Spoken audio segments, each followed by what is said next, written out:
প্রতিবার যখন অর্জুন তার স্ত্রীর কাছে আসত, তারপর হঠাৎ করে ঠান্ডা আর অচেনা হয়ে যেত। যখনই অনন্যা তাকে জড়িয়ে ধরার চেষ্টা করত, সে সঙ্গে সঙ্গে উঠে বসত এবং বলতো, বেরিয়ে যাও এই ঘর থেকে। যদি অনন্যা যেতে অস্বীকার করত, তবে অর্জুন নিজেই অন্য ঘরে চলে যেত।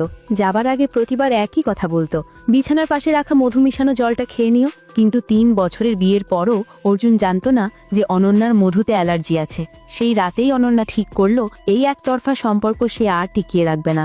যেখানে ভালোবাসা কেবল এক পাশ থেকে আসে, সেই সম্পর্কে বেঁচে থাকা অর্থহীন। পরদিন সকালে সে প্রতিদিনের মতো অর্জুনের কাপড় আর সুটকেস গুছিয়ে রাখলো। অর্জুন একজন পাইলট ছিল, কিন্তু সে একবারও স্ত্রীর দিকে তাকালো না। চুপচাপ সুটকেস তুলে নিল আর বেরিয়ে যেতে লাগলো। ঠিক তখনই অনন্যা সাহস করে বলল, আমাকে তোমার কাছ থেকে তালাক চাই। সে ভেবেছিল অন্তত অর্জুন কিছু বলবে, কিন্তু অর্জুন এক মুহূর্ত না ভেবে বলল, ঠিক আছে। এই উত্তর অনন্যার ভেতরটা ভেঙে দিল।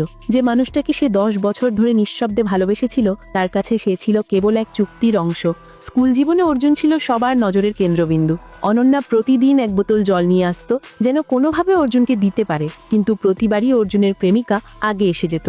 তাদের একসাথে দেখে অনন্যা শুধু হাসতো আর নিজের জল লুকিয়ে ফেলতো। সে ভেবেছিল তাদের সম্পর্কের আর কোনো ভবিষ্যৎ নেই, কিন্তু ভাগ্যের লেখা ছিল অন্য কিছু।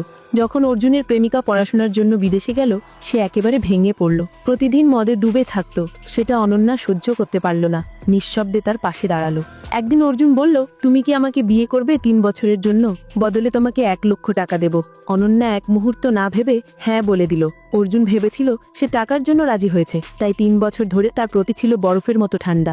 সে জানতো না যে অনন্যা এই সম্পর্কটা ভালোবাসা দিয়ে টিকিয়ে রেখেছিল, চুক্তি দিয়ে নয়। কয়েক বছর পর অর্জুন ক্যাপ্টেন হলো আর অনন্যা হলো ফ্লাইট অ্যাটেন্ডেন্ট। সে প্রতিদিন ফ্লাইটের সময়সূচি দেখত, চুপচাপ অর্জুনের নিরাপত্তার জন্য প্রার্থনা করত। কিন্তু একদিন অর্জুন ফিরে এলো তার এক্স গার্লফ্রেন্ডকে নিয়ে। ক্যাফেটেরিয়ায় তাদের একসাথে দেখে অনন্যার বুক ভেঙে গেল। অর্জুনও তার চোখের কষ্ট দেখলো, তবু কিছু বলল না। ঠিক সেই সময় অনন্যা জানতে পারল সে গর্ভবতী। তার মন দোটানায় পড়ল, বলবে না বলবে না। যখন অর্জুন বাড়ি ফিরল, সে অনন্যার হাতে কিছু লুকানো দেখতে পেল। বলল, কি আছে তোমার হাতে, দেখাও। রিপোর্টটা দেখে অর্জুনের মুখ শক্ত হয়ে গেল। অনন্যা ধীরে বলল, আমি এই শিশুটাকে রাখতে চাই, কমপক্ষে ওর একটা পরিচয় তো থাকবে। সে চেয়েছিল অর্জুন অন্তত কিছুদিনের জন্য তালাকটা স্থগিত রাখুক, কিন্তু অর্জুন তখনও চুপচাপ দাঁড়িয়ে রইল, যেন তাদের সম্পর্কে আর কোনো অনুভূতি বাকি নেই। সম্পূর্ণ ভিডিও দেখতে চাইলে ইউটিউব চ্যানেলে ভিজিট করুন। চ্যানেলের লিংক কমেন্ট বক্সে।